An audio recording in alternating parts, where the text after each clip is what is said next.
Features in many ways are a capsule of a singular event or moment in time.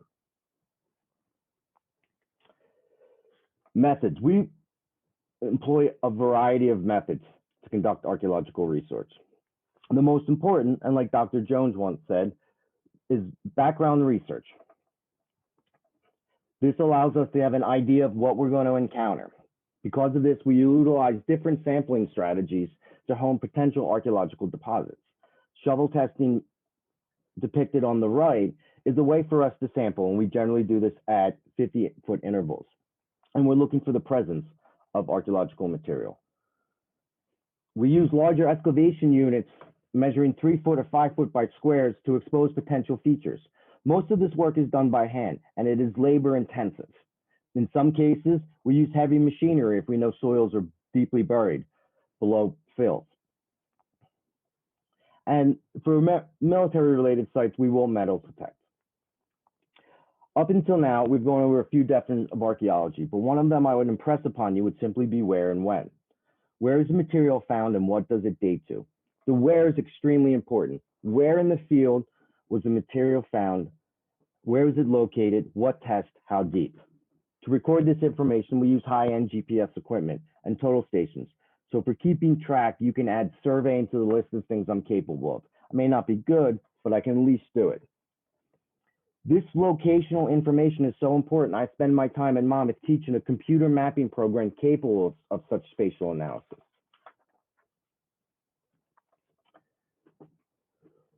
There is a difference in what we do at Monmouth University in terms of academia and professionally for cultural resource management. Up until the 60s and the 70s, much of the archaeology was conducted, it was university-based. There were some government programs thanks to the New Deal, but it was the National Historic Preservation Act of 1966 that gave birth to archaeology as a profession. To some, the federal government must take into account how their undertakings could affect these properties. States like New Jersey have piggybacked on this law and have made permitting requirements. One of the main parts of the law is Section 106. It creates what is known as the SHPOs or TRIPOs. We call them the State Historic Preservation Office or the Tribal Preservation Office. And it lays out a means in which to determine if something gets listed, known as criteria. To the left of are the criteria on the screen. Quite simply, they can be interpreted as this. Washington was here, Washington lived here, Washington built this, and then Washington used the bathroom. 95% or almost all of archaeological sites fall under criteria D, which is have yielded or the potential to yield information in history and prehistory. In order to determine in the criteria and assess the sites, we conduct multiple stages or phases. Phase 1 is background research and literature review with fieldwork. It quite simply means presence or absence. Is there or is there not anything there? Phase 2, if we find stuff and we feel it is potentially significant archaeological site, it warrants identification of its site boundary and evaluation under criterion D. Simply saying, are there features or are there intact deposits? While features are not necessary, intact deposits offer a level of integrity that allows us to ask further research questions.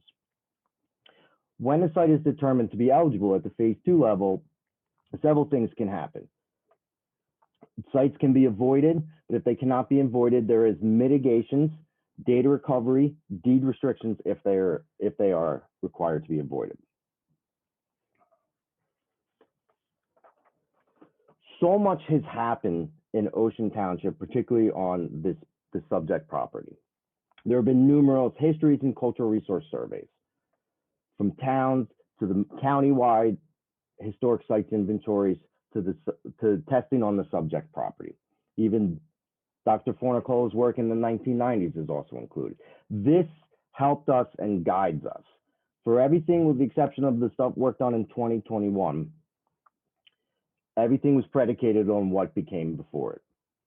As a result, when we identified the site and we found the historic material, we were able to form research questions.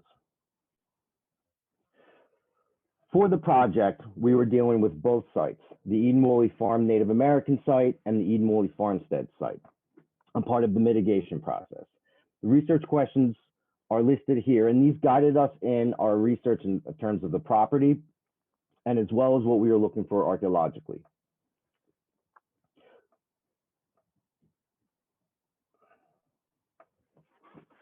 Part of the site contains pre-contact material. So before we get into the history and the research, we're just going to touch base quickly on the pre-contact periods. In New Jersey and most of the eastern states, we have three main periods: Paleo-Indian, Archaic, and Woodland. Each of the latter, Archaic and Woodland, are breaking into early, middle, and late. And they identify a series of sequences or societal steps taken. You can see on the right. Paleo-Indian sites are very rare to find in New Jersey, given sea level rise after the last glaciation. And Archaic sites and woodland sites we find often. On the left, you see just a partial representation of most of the archaeological sites in New Jersey. One of the things we dealt with here was the woodland period and the contact period.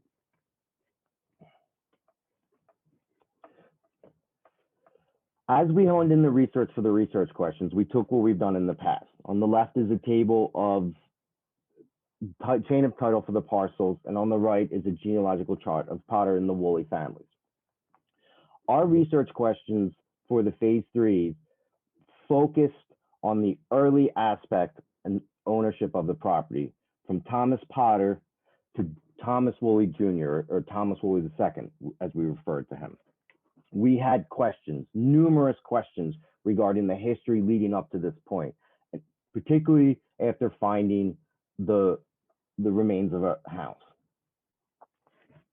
The earliest recorded land transactions related to Thomas Potter outside the village of Shrewsbury begin in Monmouth County around 1674 and 1675, where he secures conveyance for 3 tracts in or about Deal from a band of Lenape who resided in the land prior to and during the contact period.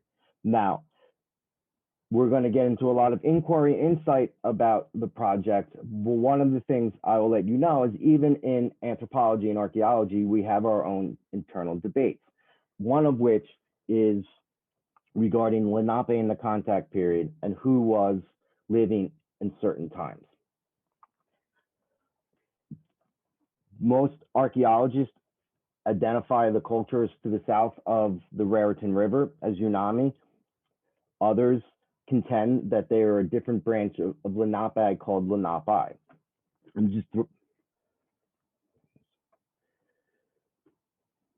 You can see in the image that the land in these conveyances described utilizing the Native Americans' monikers for water courses. Later primary source documents pertain to land ownership during the colonial period, aid in identifying some of the locators described in these earliest conveyors. Information illuminating the lives of Native American grantees and offering a means to their place, and names were found in a 2005 dissertation written by Paul Boyd, titled "The Settlers Along the Shores, Lenape Spatial Patterns in Coastal Monmouth County from 1600 to 1750.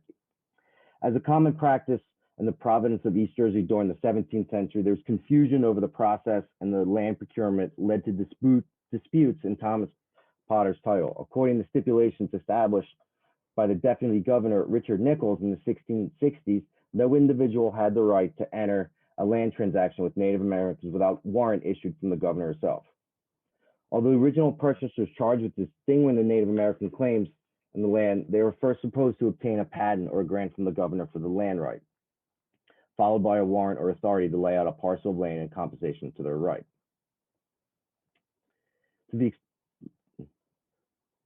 Potter, a simple yeoman, understood these rules as questionable. Primary sources indicate that he backtracked within a year of his initial purchases in Deal in an effort to shore up his claim in the land. And in January 1676, Potter recorded a caveat as a legal instrument that allowed landowners to challenge new surveys that overlapped tracts that was previously appropriated with the provincial secretary. Nearly a decade after Potter's warrants and surveys, the then appointed governor of the colonial province, Philip Carter, and Lady Elizabeth Carter finally issued a patent to Thomas Potter, granting him the right of 1,000 acres of land at Deal near Shrewsbury. the rough sum of his earlier plots and established an annual quit rent. This patent essentially cemented Potter's legal claim to the land, but came well after he had sold the majority of his property.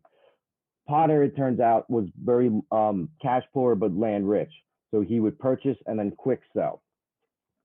With regard to Potter, in these documents, it indicates Potter most likely did not reside on any field tracts.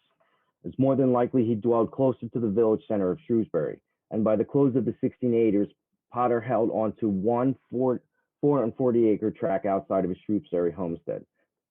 Thomas Potter eventually conveyed the portion of this 440-acre tract that includes the study area to his son-in-law, John Woolley. But without confused litigation that Potter perhaps comes to as a custom in his life.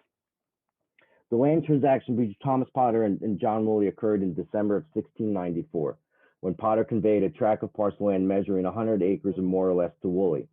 The metes and bounds describe a parcel bounded on the north by a little brook and on the south by a brook that ye bounds of the lands formerly sold to Adam Channer House, and the bounds of ye said tract inserted. 3 years later, in 1697, Potter conveyed a second tract to John Woolley. The land therein is described as a tract land of meadow, lying and being a poplar swamp. Although the deed records the tract as measuring 500 acres, these metes and bounds match exactly Potter's 400-acre survey. Potter attempts to purchase land from Mary Chanton House. The problem with this, and this is something we see in 18th century, this is the first kind of questionable dealings, is that Adam Chanton House, when he passes away, was dealing with Potter beforehand. All of his lands and titles go to his wife and daughter, his widow. His widow marries John Starkley. So at that time, all of the land transferred to his daughter, Mary. Thomas Potter purchases the land from Mary and John Starkley and gets in trouble with the local magistrate for doing so. In an attempt, he tries to repurchase it back. But it doesn't materialize because presumably John Starkley and John Woolley had hoped. By the turn of the century, the former 500 or 448 tract remained divided, roughly 100% compromising the westernmost quarter of the tract to John Woolley and the remaining 400 acres to Mary Chanton House.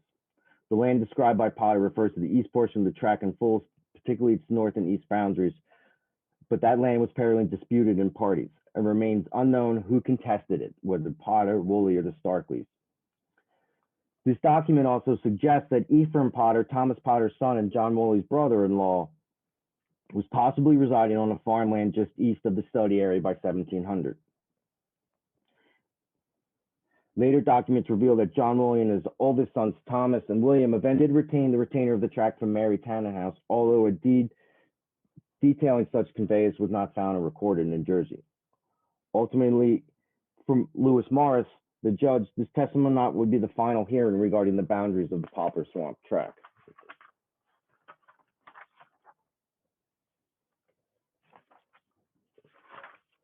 In September 1700, Thomas Potter was summoned to appear before Lewis Morris, the East Jersey provincial judge, to clarify the division line with the Poplar Swamp tract.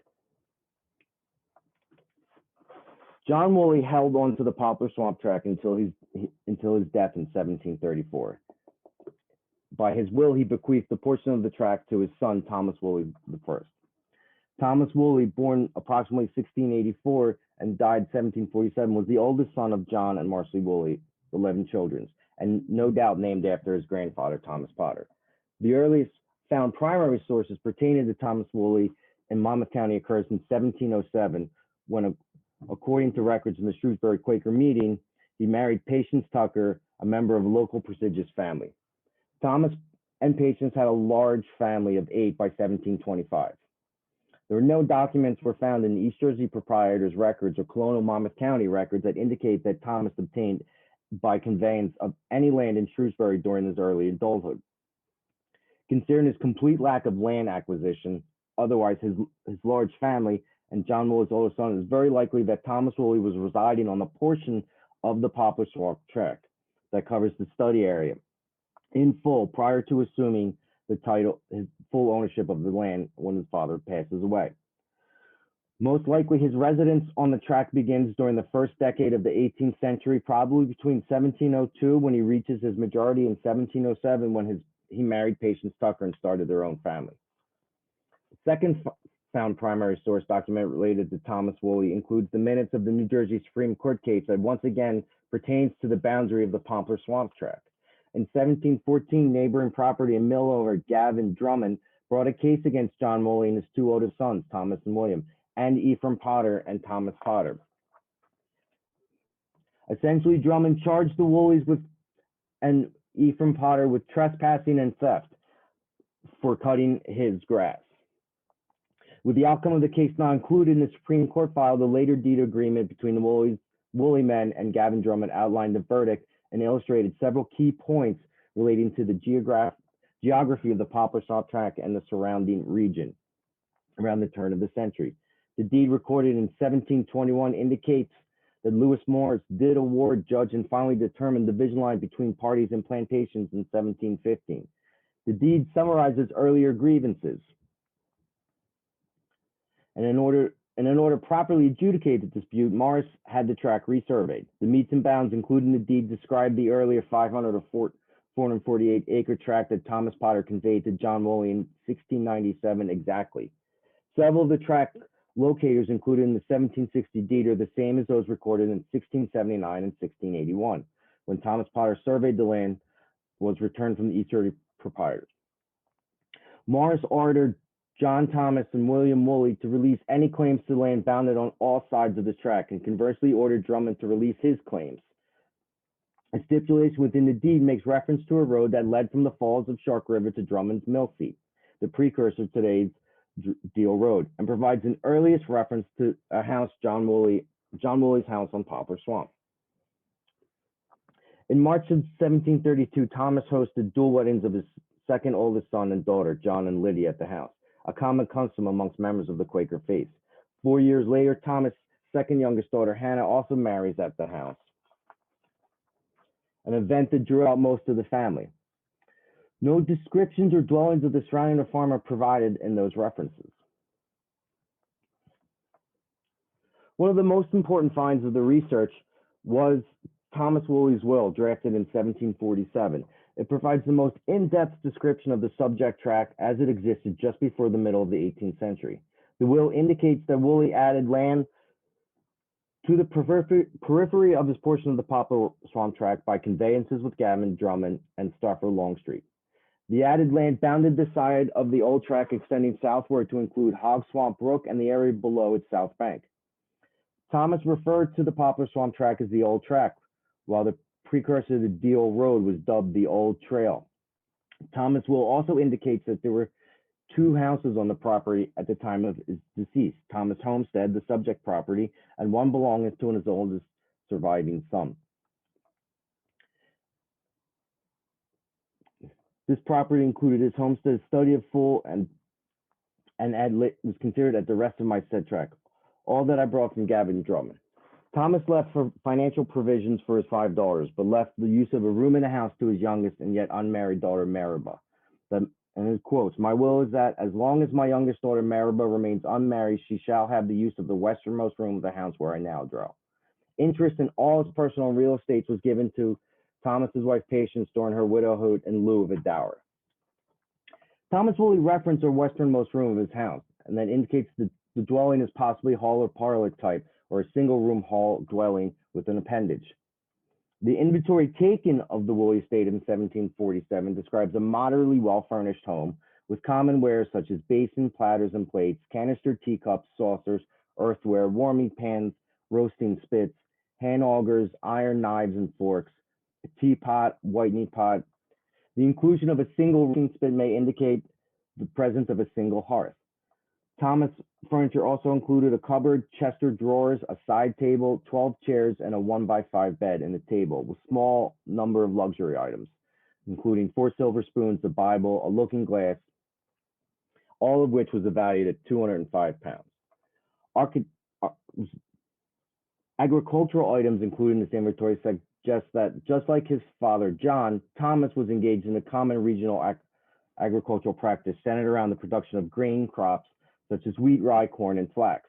A reference to a salt meadow included in Thomas' will indicates that he likely cultivated the surrounding meadow, most likely for animal fodder and bedding to support his livestock, which included 18 cattle, 6 cats, 6 hogs, and 2 horses. Agricultural implements listed in Woolley's inventory included axes and hoes, farming fillers, carts, sheds, plows, a grindstone, and a cider press, which no doubt produced the 4 hogshead of cider listed as well. The cider mill and press refers to a mechanism used to produce liquor from orchard fruits.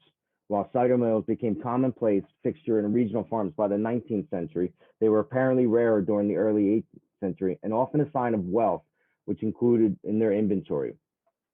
Unable to rely on the afforded imported spirits, many farmers took to producing their own for personal consumption or trade with local taverns. The appearance of a cider mill within Thomas Woolley's inventory indicates that he was a moderately well-off farmer, that in addition to various grain crops listed, he also contained an orchard.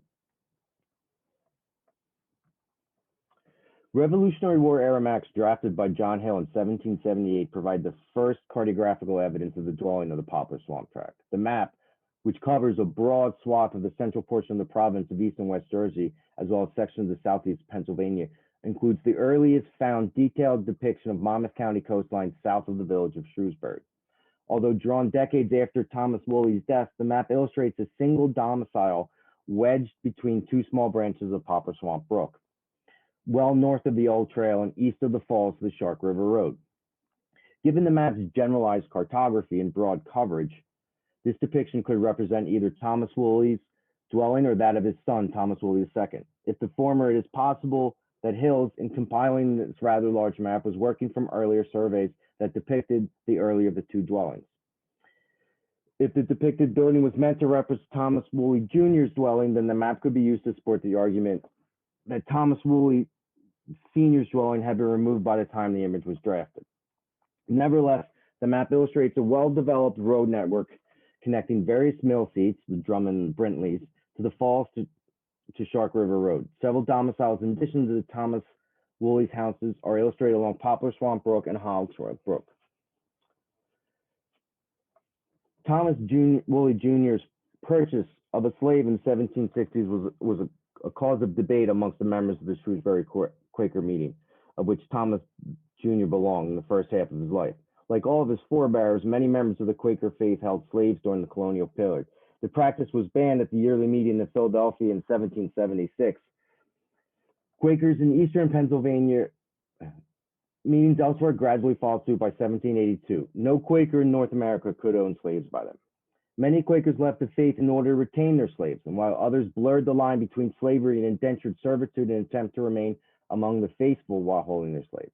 In some instances, as is the case with Thomas Woolley Jr., this ploy worked, while others it led to their disownment. Some regions, slave ownership became the leading cause of membership termination among Quakers during the late 18th and early 19th centuries. Apparently, the term of servants argument swayed the meeting as the issue of slavery ownership, specifically with regard to Thomas Jr., was not reintroduced thereafter. Research did not uncover the name of Thomas Woolley Jr.'s slave. Records of manumissions in Monmouth County beginning in 1787, and according to the terms outlined above, Thomas Woolley Jr.'s slave would have expired in 1778. Regardless, no record of slave under the ownership of Thomas was found in any manuscript records of Monmouth County. Presumably, he resided in Thomas Woolley's dwelling or a dependent structure nearby. As the only African or African descendant individual in the farmstead, he probably lived in ethnic isolation during his time on Poplar Swamp Tract, a common condition among Monmouth County slaves during this period. There is no evidence of a separate slave quarter found in the study area during the course of research, nor was there found in the archaeological surveys. Thomas Woolley Jr. continues to irk the members of the Shrewsbury meeting. 3 years after a successful defense of slave ownership, it is reported to the meeting that it appears Thomas Woolley has lately at sundry times drank to an excess but seldom attends our meetings and is corrupt in life and conversation. 2 members of the meeting were appointed to meet with Woolley in hopes of finding him repentant. They failed to do so, so the friends appointed to revisit Thomas Woolley's reports did not find and present a deposition to make satisfaction of his offenses. Yet the meeting was without hope. In September of 1765, Thomas Woolley Jr. was disowned from the Shrewsbury meetings. Thomas Woolley Jr.'s oldest son, John Woolley, who in May of 1768 was accused of fornication with her that is now his wife, and quarreling and fighting, also for drunken spirituous liquors to excess and being corrupt on conversation. Like his father, John was disowned. He was 19 years old at the time. Despite being cut off from Quaker society, records suggest that Thomas Woolley Jr.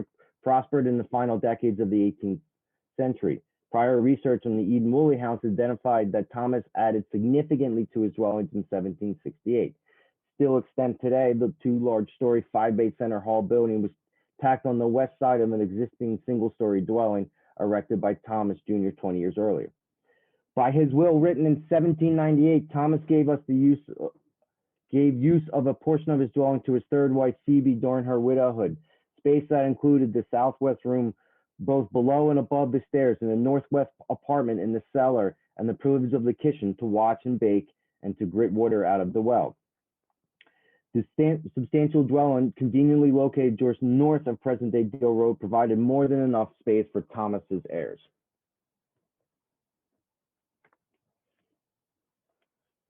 As can be seen through the archaeology and the recovered artifacts, the Eden Woolley farmstead site contained a large amount of later disturbed context. Furthermore, the 1802 probate inventory of Thomas Woolley Jr.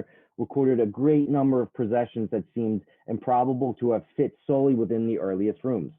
Early 19th century modifications to the block included added the Greek revival elements and partial demolition of a chimney prior to the 1830 further suggests that the block was built earlier. The analysis of the seemingly sealed early context, i.e. the buried topsoils in some of the units, namely 12, 17, and 18 in the Builder's Trench and EU 11, and the rich milling off the house to the northeast, indicated the house was likely constructed the mid to late 18th century. The most intensive artifact depositions are in these locations occurred in the early 19th century, circa sometime around 1810 to 1840. An example of the materials found is a broad range of diagnostic ceramics that go from the 18th century to the late 19th century, the primary focus on the early to mid 19th century.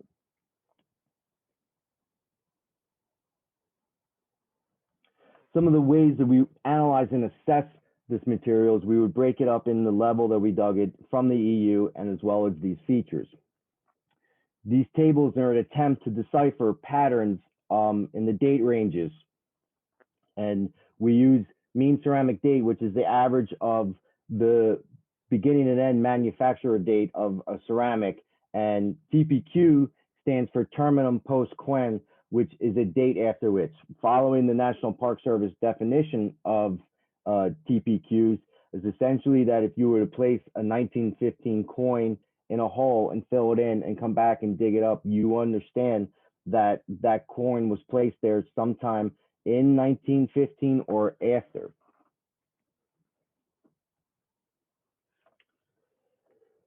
Part of the supplemental phase 3 investigation of the Eden Woolley farmstead site was to provide a fuller conclusion interpretations of the data recovery that took place in 2003. We understand that the east wing of the house was built circa in 1750, and this correlates loosely and largely to the death of Thomas Woolley Jr. The larger latter wing was built presumably later in the 18th century, and it's indicated in Thomas Woolley Jr. II will, 1798. However, Eden Woolley's cousin Edwin suggests that the cornerstone of the house was placed in 1768. While most of the features identified during the early phase 3 at the site largely contains 19th and 20th century disturbances, this is something that's problematic with houses that extend continual occupations over the course of centuries. One of which was really notable, which was feature 30, as a refuse deposit located just northeast of the former house location. Part of the research questions that were addressed was in reference to Quakers and the religion and plainness. Quakers had one of their main tenets is plainness. And what we try to do is we look at how they use their material culture. If they're of a more affluent status, that they're still to follow that level of plainness. They can smoke and they can drink, but everything has to be done in moderation. And what we do is we compare them And we're comparison in this table 4 different sites, including Restore Lippincott, which is down in Burlington County, but relates to the Woolley site because Restore Lippincott was formerly of Shrewsbury, and both John and Tom Woolley Sr. had attended many weddings with the Lippincotts, in fact, even intermarried. In terms of the research questions for the archaeology of the Eden Woolley farmstead site, we were able to determine the class or the status of the occupation in the property, and to be a more affluent middle-income class. And when in comparison of the both sites, we take a look at, we're finding in the earlier site, which I'm going to talk about more in detail, and as it compares to this one, the Eden Woolley farmstead site really shows an increased occupation during the time period of Eden Woolley.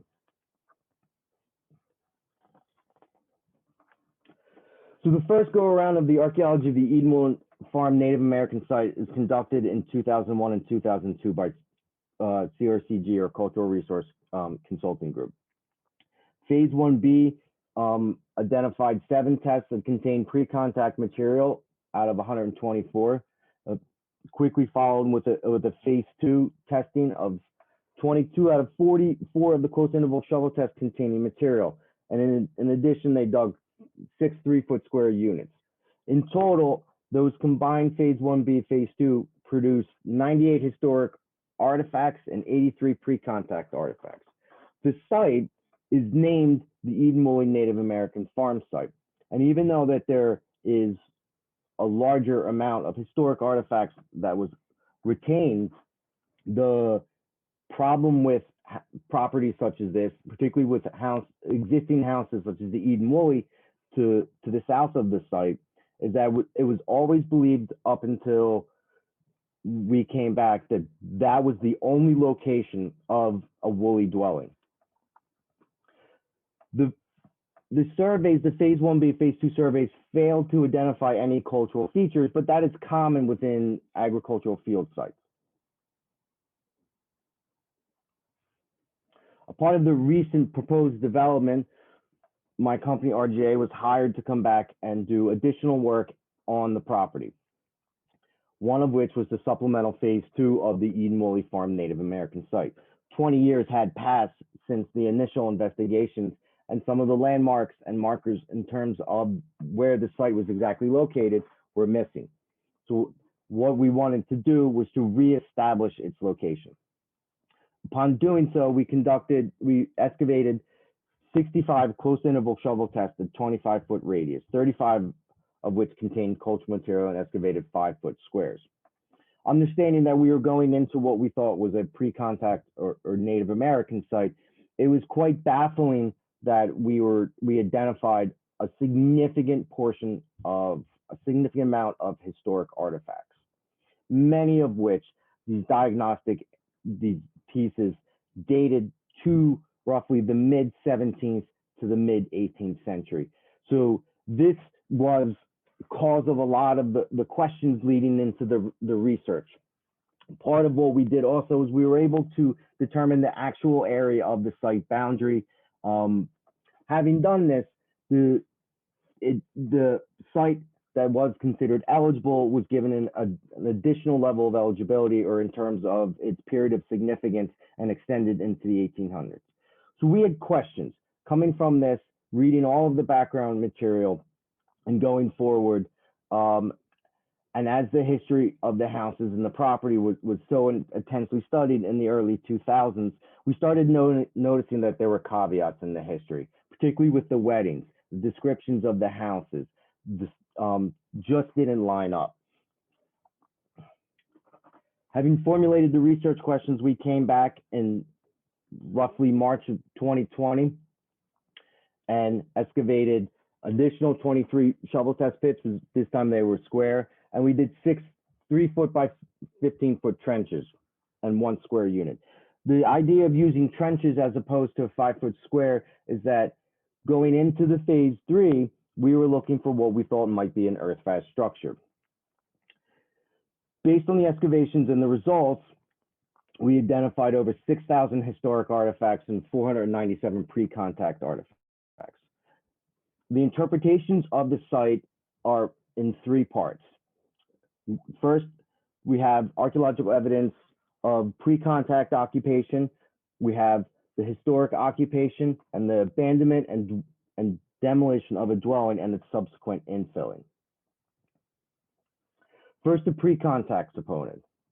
In total, from the site of all phases conducted on the property within the Eden Woolley Farm Native American site, we identified 776 prehistoric artifacts.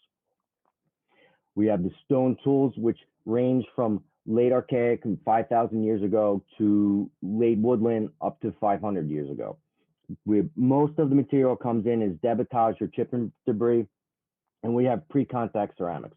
Some of the most interesting pre-contact ceramics are these Abbott Zone Middle Woodland pre-contact ceramics that relate to the Abbott Farm Archaeological District, which is a large series of middle woodland long-term encampments that relate to anadromous fish runs right near Trenton.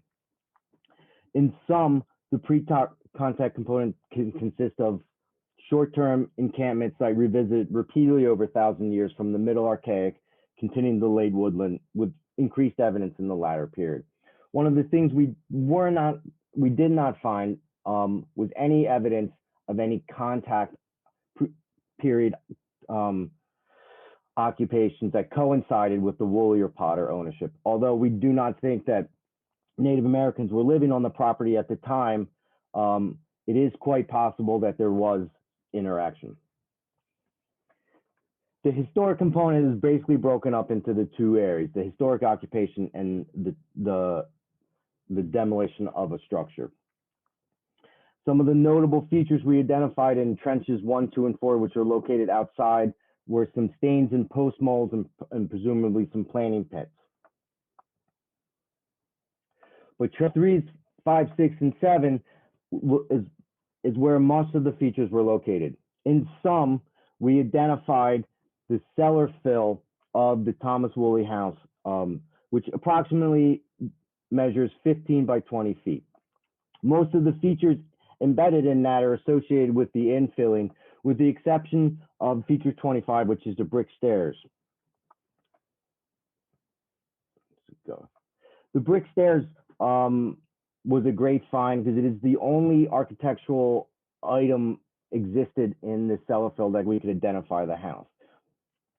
As you can see through most of the pictures, that it is the fills within the cellar were full of brick.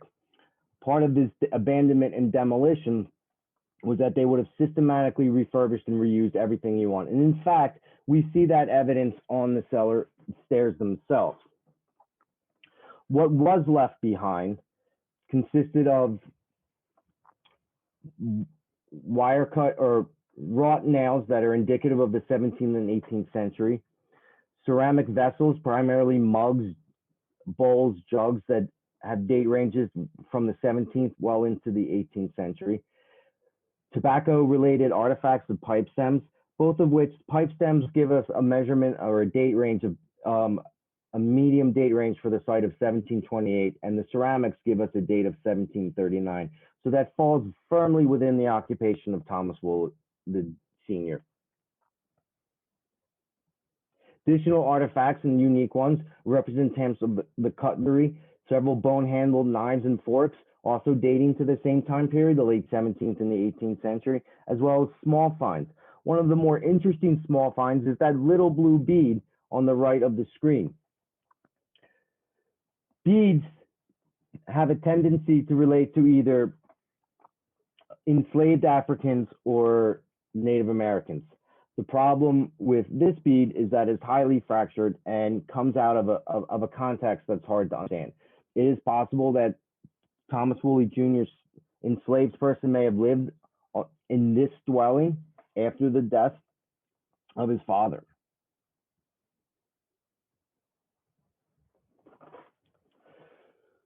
So what we discovered was beyond anything I could imagine. We identified the full filled-in cellar of a approximate 15 by 20 single room house constructed sometime based on the documentary evidence between 1702 and 1707. The great thing about this property and the research going into it is that the historic documentation really laid out for us how to interpret this site. Taking into consideration that we were able to compare everything against Thomas Woolley Sr.'s 1747 probate inventory. Given the vast domestic material and livestock, Thomas Woolley Sr. possessed a higher than average social economic status, particularly tea wares, which are uncommon during the first half of the 18th century. But the issues with the historic documentation is the reason for the abandonment of the structure is unknown. There is no evidence indicative of a fire. Most likely that would have also been recorded, but it's also presumably just something that outlives its use. What also is not known is when exactly it was abandoned and deconstructed, and if it was repurposed. We know that Thomas Woolley Sr. dies in 1741. Thomas Woolley Jr. is building what is known as the Eden Woolley House, the east wing of it, around that time, circa 1750. We don't know if those construction dates relate to one another. It is also understanding that both patients, Thomas Woolley Sr.'s wife and his daughter Merhaba, had access to the house. We do not know what happened to them. They fall out of historic record. So we don't know exactly when the house is demolished and repurposed. We can speculate that perhaps its abandonment coincides with both construction events, presumably the later one in 1768. But for the most part, what we were identifying was basically the dismantling of the structure and what was left in its remains. We identified over 6,000 artifacts. 90% of them were broken brick fragments, and to the tune of the fact that the total brick weight was 1.3 tons. Numerous nails and small amounts of ceramics and small finds and personal items means that it was thoroughly picked, it was thoroughly gone through, it was thoroughly moved and abandoned. It's not reflected in the records. It's not reflected in any other time period. With the research questions, we were able to identify, obviously, the structure.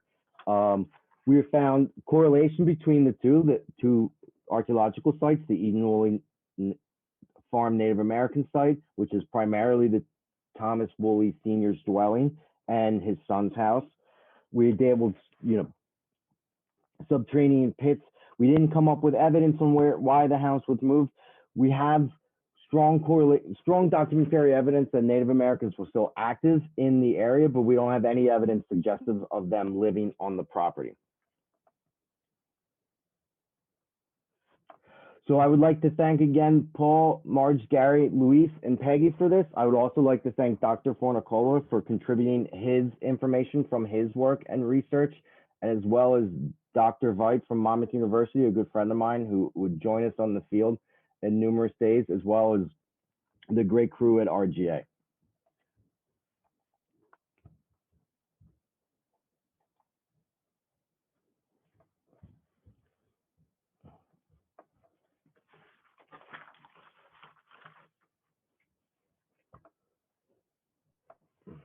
If anyone would like to ask questions, you can unmute yourself and please feel free to do that. Sean, I have a question. Okay. I was fascinated by the artifacts that you found, the cutlery, particularly since one of the wills mentioned specifically how many plates or forks and a dresser would go to a member of the family. And in your research with this site and others, is that very typical that they would be so specific, 7 forks, 1 dresser, that kind of thing? Yes. Probate inventories were utilized so that if they wanted to sell the estate, and that meant anything that the deceased owned. So they would go room by room and identify the number of forks, the number of bowls, the number of bed. And in fact, the way they go about it was systematically you can decipher whether or not they're in another room, whether they're in the bedroom, or whether they're in what would be the kitchen where the fireplace, the hearth would be. That's one of the things that was very telling to us, was that we did not get the sense that this was the dwelling at the time was a single room, that perhaps maybe had like a lean-to, because it only identified enough implements for a hearth, for one hearth. But it doesn't always line up. So they do say forks, they do say everything. So a lot of what was on that could have also have been taken out, but it doesn't give us an idea. And was there one specific artifact that you found very exciting? Yes, we identified a lead seal bale fragment, which is used for baling hay and wool. They're rare to find because they fragment, so like they're very fragile, and they generally date to the dates are kind of skewed. They generally date from like the middle of the 16th century to early 18th century. So that was one of the more interesting pieces. And my last question is, what will you do with all of these artifacts? They're going to come to the Ocean Township Museum. Okay. Thank you. Thank you for all your work. Thank you.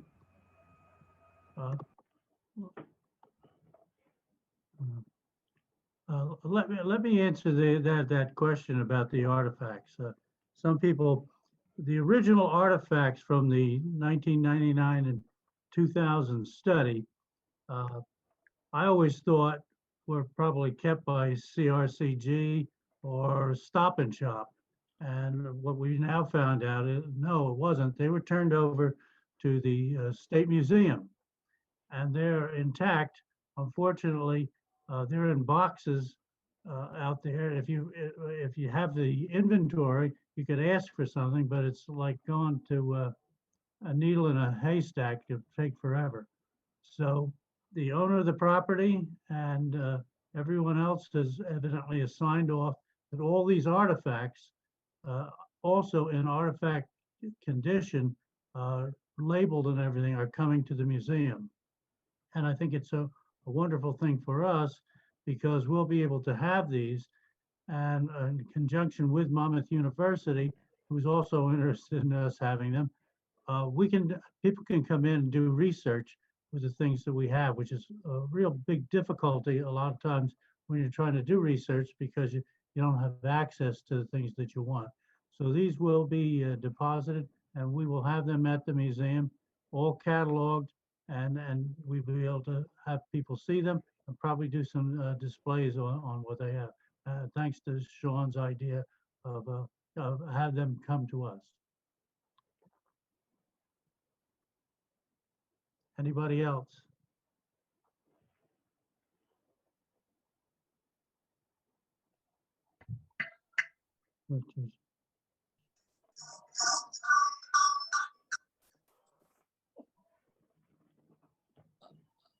Hi, it's Rich Furnicola.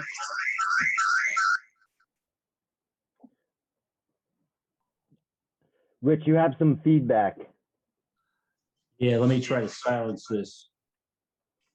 How about now? Perfect. Yeah, Sean, I just want to say thank you from all area residents for what you have done for Ocean Township and the area. You know, obviously Jim Foley and I have been, and the museum folks, including all the people you're speaking to, have been, well interested in these topics for so long. Potter's Cave, the Drummonds, Wanamassa, all of it, the old deeds, and you have really done such a great thing for this vicinity by bringing actual life. It's almost as if you took a film of 400 years ago for us. It's a tremendous contribution to the area, and I thank your wife's contributions to our local education as well. But I did want to ask a question. I was just wondering, I was viewing the artifact you showed tonight for the first time. I was just wondering if you found any, they were there, the Native Americans, and obviously the early Woolley, and I believe Potter, Thomas Potter as well, obviously. But I was just wondering if you found any ceremonial or spiritually related objects. I have a feeling there was a little bit more leisure time, especially with the Native Americans and even with the early European inhabitants, because of the abundance of shellfish and obviously the great weather. But I was wondering if you found anything leaning toward the ceremonial, the visual sphere more than the physical, macro, gross, obvious interpretation of an object. Rich, most of the material we came was from the pre-contact was utilitarian. It was tools were being refurbished. Having said that, one of the more interesting pieces are that Abbott Zone pottery. Prehistorically speaking, in New Jersey, the Abbott Farm Complex is one of the most important pre-contact sites in New Jersey, and it talks. You talk about that downtime. You have the potters and the ceramic makers of this Middle Woodland time period started recreating these specialized incised zone pots that we are primarily from these large, semi-permanent settlements that tied to these seasonal fish runs. And we're finding those ceramics elsewhere, but that's something that really speaks to that cultural and design with some of those fragments. It's not uncommon to find Abbott Zone material this far east it can range, but it's really primarily focused around that Trenton area. So you're seeing that migration from the larger seasonal campsites to these smaller ephemeral, and either they're bringing the pots with them or they're creating and designing them here at the shore. So I have to ask a second question if I could. I'm getting the impression for the first time tonight, actually, although you did mention to me this potential Abbott connection, I guess one time maybe at my house, but you seem to be leaning toward a potential identification of this particular tribal connection for these. I know it ran from the Middle Archaic through potentially post-contact, in my opinion, firstly, and you might potentially agree with that as a possibility. But you're saying essentially because of those pottery finds, we may have an actual migratory link. We actually may have a directional link from Poplar Brook to Trenton and west beyond. Well, yes, we do, and we do have beyond. Like one of the other things we found, and this is we see this in part of the late Archaic and the early and Middle Woodland period, is these long exchanges of material. Some of the raw material, the lithic assemblage, are these Onondaga cherts and Hardison cherts. So they're coming from, this material is coming from eastern Pennsylvania, southern New York, northern New Jersey. So that kind of exploration and trade and exchange and migratory practices are prominent in these, a couple thousand years ago during these periods, the late Archaic, early Middle Woodland. What we see in the late Woodland, when you start getting into closer to that contact period, is more of that territorial, regional, sedimentary specific, like they're not traveling to get good material or go places. They're staying here, and they're using what they find. So when we get into some of the material we see that we get into that we think are late woodland, you're looking at your local cobbles and cherts. Thank you so much, Sean. I appreciate it. One more question. Rich brought up an interesting element about building materials. I saw some nails. Were they square nails? Yes. So all of the nails, most of the nails are what we would call wrought nuts. wrought nails, which would be your square nails. We have some, just because of the corrosion, we think they may be we call them wrought machine cut. That's because they just don't have all of the characteristics to be the earlier nail. If you had to make it determine what I think all the nails are, I think they're all the early wrought nails. So the rose head nails, the square nails, and you see a lot of clinching too, which we didn't find much evidence in terms of the architecture of the structure, but the nails and the size of the nails lends us to believe that this was your standard Monmouth County Dutch English heavy timber framed dwelling that had that brick nogging, given all the brick. So. And where would they get those nails? Would they make them, or was there? You have to make a blacksmith and make them individually. Okay. No Home Depot. No. Thank you. Sean, I saw there was a question, someone asked for a definition, clarifying what pre-contact era. Yes, so pre-contact, the Township of Ocean Historical Museum nailed it right on the head. That we refer to the Native Americans and the prehistory before that as the pre-contact era. Okay.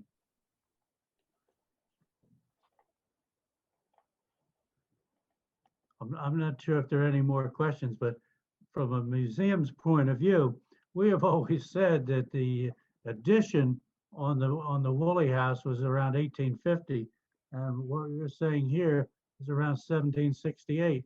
I think we got to either do a great update, but get an idea where we got our information from, passed down, because you seem to have more information leading to 1768 for the addition than we do, other than some looks like word of mouth or something. But we got to look into that. I think that's a very interesting thing that was brought up from your investigation.